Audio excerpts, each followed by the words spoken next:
오늘 이 창세기 3장의 말씀은 하나님의 자녀가 또 하나님과 함께 동행하며 살았던 이 자녀들이 어떻게 타락하였는가를 말씀을 통하여 우리에게 가르쳐 주고 있습니다. 이렇게 타락한 인간을 그냥 내버려 두시는 것이 아니라 이후에 15절과 21절 말씀을 통하여서 또한 어떻게 구원하여 주시는가도 함께 우리에게 가르쳐 주고 있습니다. 이렇게 봄철이 되고 날씨가 좋고 꽃이 피면 우리나라에는 참 아름다운 곳이 많이 있습니다. 이렇게 세상에 아름다운 많은 곳이 있지만 우리가 말씀을 통하여 알 수 있는 에덴 동산이 떠오르곤 합니다. 우리가 좋은 곳에 가고 아름다운 곳에 가면 이곳이 에덴 동산 같지 않겠느냐라고 생각을 많이 합니다. 물론 이 땅의 그 어느 곳과도 비교할 수 없을 만큼 아름다운 그곳이 바로 에덴 동산이었습니다. 먹을 것도 풍부했으며 그리고 모든 자연 환경이 완벽한 곳임을 우리는 알 수 있습니다. 이렇게 평안하고 완벽하고 아름다운 곳에 오늘 말씀을 통하여서 보면 문제가 하나 발생이 됩니다. 창세기 2장 16절 17절에 하나님께서 이 에덴 동산을 만드시고 모든 열매들은 임의껏 마음껏 먹을 수 있지만 중앙에 있는 선악을 알게 하는 나무는 먹지 말라고 명령하셨습니다. 그런데 이러한 삶을 살고 가고 있는 가운데 아담과 하와가 이 뱀의 꼬임에 넘어가고 마는 것이죠. 이 뱀이 여자에게 이렇게 묻습니다. 창세기 3장 1절에 모든 나무의 열매를 먹지 말라 하시더냐라고 이 하와에게 다시금 재묻고 있는 모습이 나타나고 있습니다. 이 질문을 가만히 살펴보면 참 교묘합니다. 그냥 뱀이 나타나서 중앙에 있는 저 선악을 알게 하는 나무 따먹어 라고 이야기하지 않습니다. 오히려 이 하와에게 반문을 하는 것이죠. 모든 나무의 열매를 먹지 말라 하시더냐라고 질문을 먼저 던집니다. 쉽게 이야기하면 이 하와의 꼬투리를 잡기 위해서, 약점을 잡기 위해서 먼저 질문을 던진 것입니다. 대부분의 나무도 아니고 또한 다도 아닌 모든 나무의 열매를 가지고 질문을 하였습니다. 그래서 자신이 항상 보아왔던 나무, 생각해왔던 나무, 그것이 바로 선악과였습니다. 별 의심 없이 잘 지내고 있던 이 하와의 마음속에 저 나무가 조금씩 다르게 보이기 시작하였습니다. 그래서 그 뱀에게 이렇게 대답을 합니다. 모든 동산의 나무의 열매는 우리가 먹을 수 있는데 동산 중앙에 있는 나무의 열매는 하나님께서 먹지도 말고 만지지도 말라 하였습니다. 그리고 여기는 하나님께서 말씀하신 것과 똑같습니다. 그런데 하나님께서 분명히 16절, 17절에 2장 16절, 17절에 반드시 죽으리라라고 이야기하였습니다. 그런데 이 하와의 대답은 조금 다릅니다. 죽을까 하노라라고 이 뱀에게 대답을 하게 된 것이죠. 그래서 이 뱀은 그때다 싶어서 바로 그에게 다시금 질문을 던지게 됩니다. 하나님께서 이것을 못 먹게 하신 건 맞아. 그것이 틀렸다라고 이야기하지 않습니다. 맞아. 그런데 그 이유를 바꾸어 버린 것입니다. 내가 의심하고 있는, 그리고 항상 궁금해하고 있는, 이해되지 않는 그 부분을 이 사단이 이용한 것입니다. 저 나무 먹지 말라고 하였지. 이해되지 않고 논리적으로 설명되지 않던 부분을 이 사단이 와서 공격을 한 것입니다. 왜냐하면 저것을 먹으면 내가 바로 하나님이 될 것이다라는 교묘한 방법으로 이 하와를 흔들어 놓았습니다. 그뿐만 아닙니다. 이것을 말할 때 정확하고 명확하게 이야기합니다. 결코 죽지 아니하리라라고 이야기합니다. 오늘날 많은 사기꾼들이 쓰는 방법 중에 하나입니다. 명확하고 확실하고 간단하게 그에게 믿음을 주는 모습을 발견할 수가 있게 된 것입니다.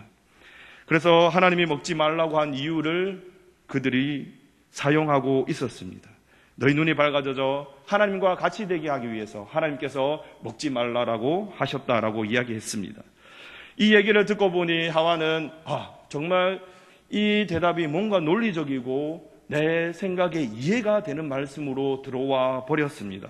이제는 하나님의 말씀은 어느덧 사라져버렸고 이 사단이 뱀이 이야기해주는 그 말씀에 내 생각과 내 논리가 이해가 되고 타당하다 생각되니 하나님의 말씀은 어느덧 사라져버리고 그 뱀의 이야기가 자신의 삶 가운데, 머리 가운데, 마음 가운데 자리 잡게 되었습니다. 그래서 그 나무가 이제는 완전히 다르게 보였습니다. 오늘 특별히 우리 6절 말씀을 보면 이 하와가 나무를 어떻게 보았는지 잘 알 수 있습니다. 그 나무를 본즉 먹음직도 하고 보암직도 하고 지혜롭게 할 만큼 탐스럽게도 한 나무인지라라고 말하고 있습니다. 이전에 항상 보아왔던 동상 중앙에 있던 나무가 이 뱀의 교활한 방법으로 이제는 항상 보아왔던, 아무렇지 않게 보아왔던 나무가 바뀌어 보인다는 것입니다. 그것도 먹음직도 하고 보암직도 하고 지혜롭게 할 만큼 탐스러워 보였다라고 이야기합니다. 한 가지 이유도 아닙니다. 이 세 가지 이유를 들어서 그것은 무조건 따먹지 않으면 안 되게끔 이 사단이 하와를 꼬셨던 것입니다. 그래서 그 결과로 남편까지 이 죄에 동참시키는 일을 가지고 오고 말았습니다. 그런데 중요한 것은 이 아담에게도 문제가 있습니다. 하와는 사실 이 남편에게 전해 들은 이야기입니다. 왜냐하면 하나님께서 아담에게 동상 중앙에 있는 나무를 따먹지 말라고 말씀하셨습니다. 그래서 이 아담이 하와에게도 이야기했습니다. 다른 것은 다 먹어도 되는데 저 중앙에 있는 선과 악을 알게 하는 나무는 따먹지 말라고 하나님께서 말씀하셨어라고 전해 주었던 것입니다. 아담은 분명히 하나님의 음성을 들었습니다. 그것도 직접적으로 들었습니다. 그럼에도 불구하고 이 아내가 주는, 하와가 주는 이 열매를 따먹었다는 것을 기억하면 바로 믿음의 가장의 중요성이 참 중요합니다. 부부의 중요성이 바로 그렇게 중요합니다. 둘 중 한 명이라도 믿음 안에 바르게 서 있지 않으면 하나님 앞에 이렇게 처참한 결과를 가져올 수 있다는 것을 우리는 기억해야 됩니다. 그래서 특별히 오늘날 많은 시대에 남자들이 왜소해 보이고 힘들어하는 시대가 되고 있습니다. 그러나 잊지 말아야 됩니다. 하나님께서 창조의 질서를 만들고 믿음의 가장으로 만든 것은 우리 아버지 남자입니다. 이것은 높고 낮음의 문제가 아니라 순서의 문제임을 우리는 기억하여야 됩니다. 특별히 말씀을 듣고 있는 우리 남자 성도님들 믿음의 가장에 되시기를 주님의 이름으로 축원합니다. 그런데 이런 말씀을 들으면 우리는 항상 마음에 의문을 품습니다. 하나님께서 왜 동상 중앙에 저 나무를 만드셨을까? 저 동상 끝편에 잘 가지도 않는 곳에 만들어 놓으셨으면 따먹지 않는 일도 일어나지 않을 수도 있었는데, 또 그뿐만 아니라 그냥 모든 나무를 그냥 다 따먹게 해주면 이런 일도 일어나지 않았을 텐데라는 의문을 품게 됩니다. 이것이 어떻게 보면 인간의 마음이고 죄성에서 또 의심에서 나오는 질문입니다. 그러나 하나님께서 그 동상 중앙에 심은 이유는 분명히 있습니다. 그것은 바로 이 동산 중앙에 있는 이 나무를 통하여서 이 동산의 주인이 하나님이심을 이야기하는 것입니다. 또한 하나님께서 말씀하신 그것은 이 땅 가운데 내가 모든 것을 주관하고 다스리며 만든 분이라는 것을 기억하게 하기 위해서 인간의 삶 가운데 바로 하나님께서 동상 중앙에 선악과를 심어 놓으셨다라는 것입니다. 그런데 이 아담과 하와는 이 나무를 통하여서 하나님을 바라보고 하나님을 찬양하고 하나님과 함께하는 삶을 살아야 됨에도 불구하고 그렇지 못하였습니다. 나무를 볼 때마다 하나님께서 내게 주신 은혜가 얼마나 크며 그 나무를 볼 때마다 하나님께서 나를 얼마나 사랑하시는지 기억하라고 동상 중앙에 항상 보일 수 있는 곳에 심어 놓았음에도 불구하고 오히려 그것을 통하여서 죄를 짓는 결과를 가져오게 되었습니다. 오늘날 신흥 종교가 많이 성장하고 있습니다. 사실 종교라기보다는 취미 활동이죠. 이 종교는 여러 성전이 있습니다. 그것도 새벽부터 각자의 성전으로 올라갑니다. 모든 사람들이 비슷한 옷을 입고 먹을 것도 챙겨서 그것도 가족이나 친한 친구들과 함께 올라갑니다. 그래서 그들은 이 종교보다 더 좋은 종교가 없다 하며 매주 그곳을 올라가고 있습니다. 이 종교가 무엇이겠습니까? 아시는 분들은 아시겠지만 바로 등산입니다. 이 등산은 바로 오늘 말씀을 통하여서 선악과에 많이 교차가 되고 있습니다. 하나님께서 이 자연 만물을 만드시고 이 아름다운 환경을 만드시고 또 이것을 바라봄을 통하여서 하나님을 알 수 있게끔, 하나님을 바라볼 수 있게끔 만들어 주셨음에도 불구하고 세상의 사람들은 그렇지 않습니다. 이 나무를 통하여서, 자연 환경을 통하여서, 산을 통하여서 하나님을 바라보는 것이 아니라 그 나무 자체를 바라보고 있습니다. 그 산 자체가 좋아서 올라가고 있는 것입니다. 특별히 토요일 또 주일이 되면 새벽에 큰 도시나 번화가가 되면 많은 버스들이 줄지어 있습니다. 많은 사람들이 그 버스를 타고 산으로 향하고 그럴듯한 이유로 가족들과 친척들과 친구들과 그곳을 오르고 있습니다. 우리가 기억해야 될 것은 물론 등산 자체가 나쁜 것이 아닙니다. 그러나 바로 이러한 그럴듯한 이유로 하나님을 바라보지 못하게 하는 것, 그것은 죄임을 우리는 기억하여야 됩니다. 바로 하나님께서 만드신 자연 만물을 통하여서, 하나님께서 만드신 산을 통하여서 하나님을 찬양하며 하나님을 높이는 것이 그리스도인의 삶이 되어야 되지만, 오늘날 많은 그리스도인들 역시도 산을 바라보며 등산을 하면서 하나님을 생각하지 않고 그 산 자체에 어떠한 능력이 있거나 힘이 있다고 믿는 분들이 많이 있다라는 것입니다. 그 이유는 좀 더 그럴듯합니다. 왜냐하면 건강의 이유가 거기에 있습니다. 등산을 하면 좋은 공기를 마시고 또 좋은 시간을 가지기 때문입니다. 또한 나 혼자 하는 것이 아니라 가족과 함께 하기 때문에 등산하는 이유가 얼마나 그럴듯하고 좋게 보이겠습니까? 그런데 그렇다고 하여서 그곳에서 일어나는 일들, 즉 죄까지도 합리화하는 것이 문제라는 것입니다. 오늘날 사단은 오늘의 이 본문의 말씀처럼 우리가 등산하는 것처럼 무턱대고 공격하지 않습니다. 뭔가 그럴듯하게 보입니다. 보암직하게 보이게 하고 뭔가 탐스럽게 지혜가 있을 만하게 보이게 합니다. 그것을 조금씩 갉아먹게 한 후 결국은 하나님 자리에 있어야 될 것을 그 주인의 자리를 바꾸어 버리는 것이 사단의 교묘한 책략임을 우리는 기억해야 됩니다. 그리하여서 논리적으로 이성적으로 우리에게 다가옵니다. 건강하기 위해서 산을 오는 것 얼마나 좋으냐, 가족과 친척과 친구들과 함께 등산하는 것이 얼마나 좋으냐, 우리에게 좋은 이유들을 가지고 옵니다. 그렇다고 하여서 그 이유가 하나님께 나아가는, 또 하나님을 바라보게 하는 장벽이 되고 장애물이 된다면 그것은 죄임을 우리는 기억해야 됩니다. 그래야 해서 우리의 삶의 주인, 우리의 창조자 되시는 하나님을 바라보며 살아가시는 모든 성도님들 되시기를 바랍니다. 이런 모습은 등산에뿐만 이어지지 않습니다. 우리 교회에서도 마찬가지입니다. 우리가 이 교회당을 보고 이 자리에 나온 사람은 한 명도 없습니다.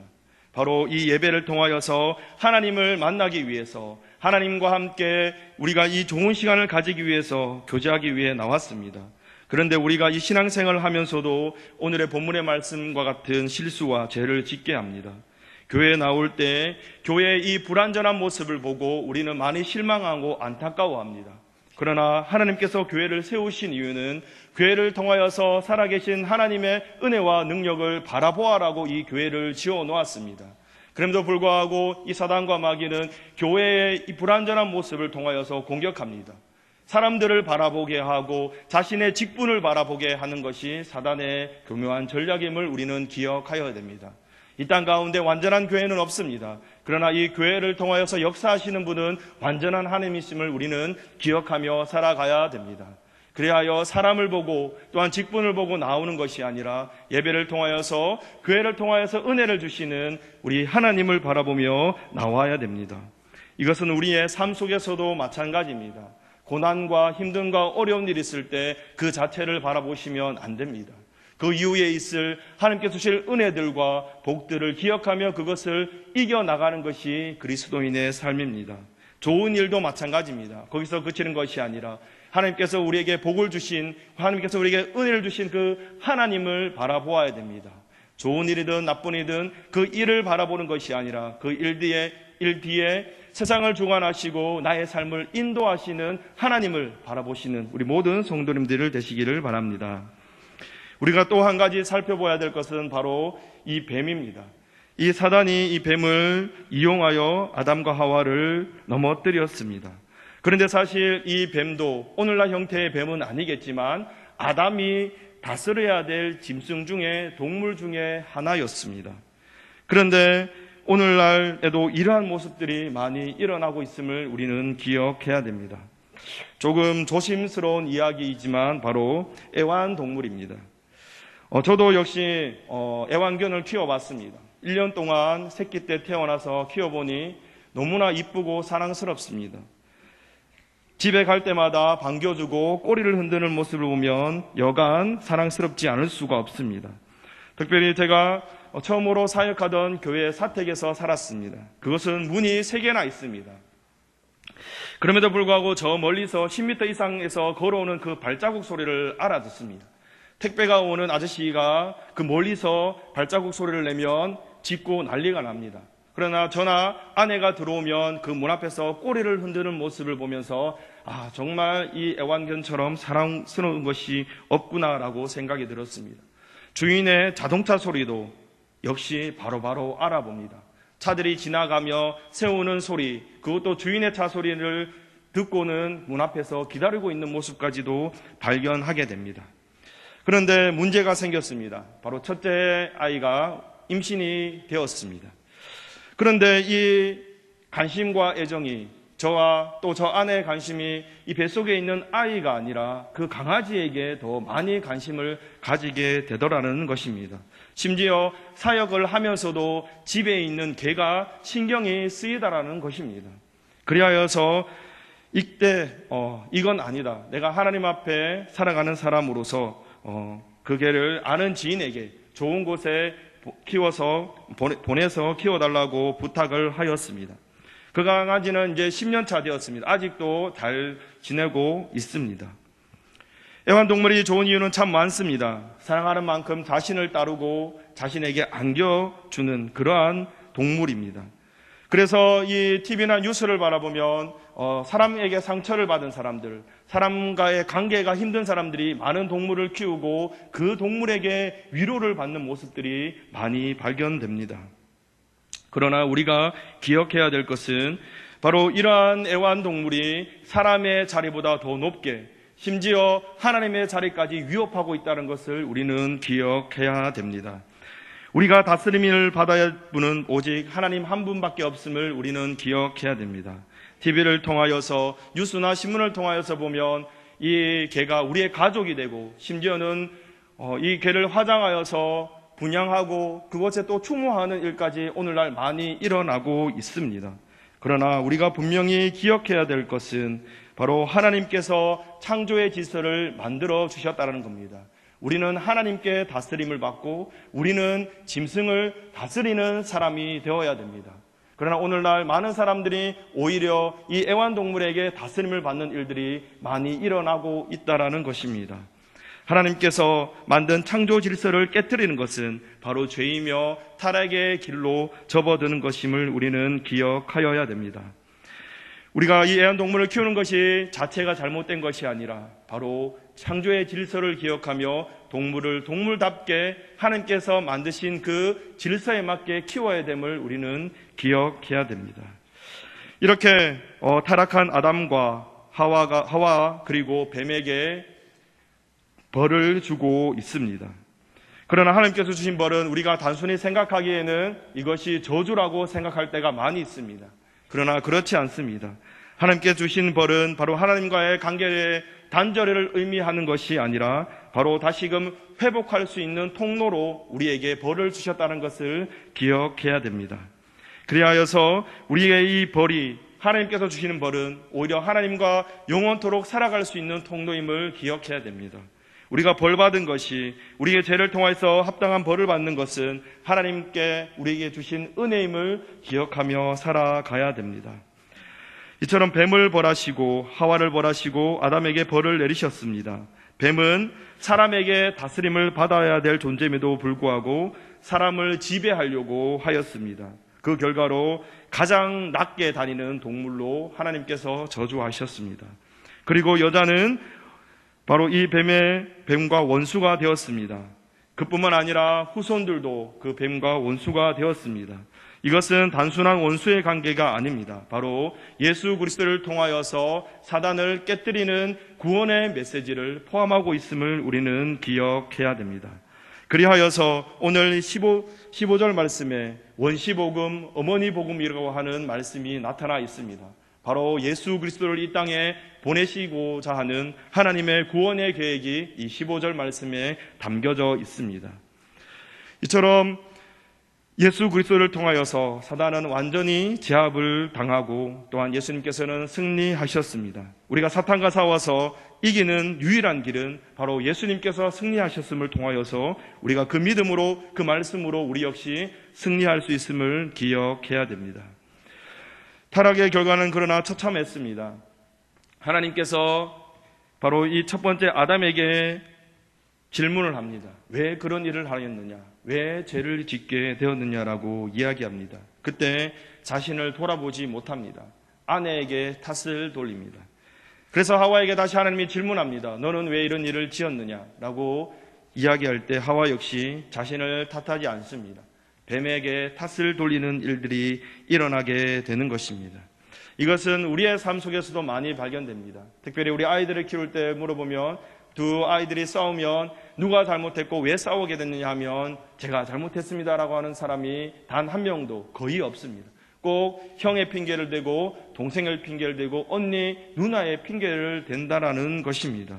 이처럼 우리 삶 가운데도 이러한 일들이 일어나고 있습니다. 그럼에도 불구하고 우리는 이러한 질문을 던집니다. 바로 앞에서 서두에 던졌던 질문처럼 왜 선악과를 만들어서 이러한 일을 만들게 되었느냐. 결국 이 질문 역시도 우리는 하나님께 책임을 전가하는 것입니다. 하나님 탓으로 돌리는 것입니다. 하나님께서 선악과를 만드셔서 이러한 일이 일어나지 않았느냐라는 죄성이 지금도 여전히 우리 마음속에 우리의 삶 가운데 질문을 던지고 있다라는 것입니다. 하나님께서는 우리에게 충분하고 넉넉하게 살아갈 수 있을 은혜를 주셨습니다. 그럼에도 불구하고 우리 삶 가운데 힘들고 어렵고 도저히 이해되지 않는 부분들이 일어났을 때 하나님 저에게 왜 이런 일을 주십니까? 원망하며 탓을 하고 있지 않은지 우리의 삶을 돌아볼 필요가 있습니다. 하나님께서 원하시는 삶은, 하나님께서 우리에게 바라보시는 삶은 바로 나를 돌아보며 내가 죄인입니다라고 하는 주님 앞에 엎드리는 삶임을 우리는 기억하여야 됩니다. 바로 이 책임 전가는 남 탓을 하는 겁니다. 그리하여서 고통스러운 인생이 되어버렸고 고통스러운 땅이 되고 말았습니다. 이런 모습을 보면서 하나님께서는 안타까워하셨습니다. 하나님께서 선악과를 만들고 죄를 짓기만 하봐라, 내가 벌을 주겠다라는 마음으로 그 선악과를 만드신 것이 아닙니다. 많은 것이 있음에도 불구하고, 충분하고 넉넉함이 있음에도 불구하고 그 한 나무만 좀 바라보면서 나를 조금 생각해달라고 그 나무를 심으셨다는 것을 우리는 기억해야 됩니다. 선악과를 따먹고 숨어있는 아담과 하와에게 또 하나님께서는 먼저 찾아오셨습니다. 그들에게 바로 벌을 내리시지도 않으셨습니다. 이유를 물으시고 그들의 마음을 살펴주신 것을 우리는 기억해야 됩니다. 또한 이 아담과 하와가 자신의 손으로 만든 무화과 옷을 이제는 버리고 하나님께서 직접 지어주신 가죽옷을 그들에게 입혀주십니다. 가죽옷은 무엇을 의미하겠습니까? 이후에 나타날 구약의 제사의 모습을 발견할 수가 있습니다. 우리가 죄를 지었지만 바로 이 짐승을 통하여서 우리의 죄가 깨끗게 되는 것을 의미합니다. 더 나아가서 바로 우리의 죄를 대신하여서 예수님께서 죽으심을 이야기하고 있습니다. 이처럼 하나님께서는 우리의 삶 가운데 넉넉하고 충분한 삶을 허락하셨지만 우리가 죄를 짓고 우리의 부족한 모습을 보이더라도 우리를 사랑하시는 분은 바로 하나님이심을 우리는 기억해야 됩니다. 우리의 죄를 대신하여 십자가에 죽으신 그 주님을 바라보아야 됩니다. 그러나 우리가 잊지 말아야 될 것은 십자가를 바라보는 것이 아니라 십자가에 달려 죽으신 예수 그리스도를 바라보며 살아가야 됨을 기억하여야 됩니다. 이 땅은 여전히 우리에게 많은 유혹과 미혹을 하고 있습니다. 오늘 본문의 말씀을 통하여서 우리에게 닥쳐진 그 일만 바라보게 하고 아니면 우리의 자리를 바꾸어 버리는 일들을 많이 시도하고 있습니다. 그럴 때마다 우리는 오늘 본문의 말씀을 생각하면서 우리를 끝까지 사랑하시는 하나님을 기억했으면 좋겠습니다. 사실 하나님의 시간에는 끝이 없습니다. 오늘의 제목은 사실 끝까지 사랑하시는 하나님이 아니라 우리를 영원히 사랑하시는 하나님임을 우리는 기억하여야 됩니다. 그리하여서 하나님의 말씀을 기억하고 하나님께만 다스림을 받는 우리 모든 성도님들 되시기를 바랍니다.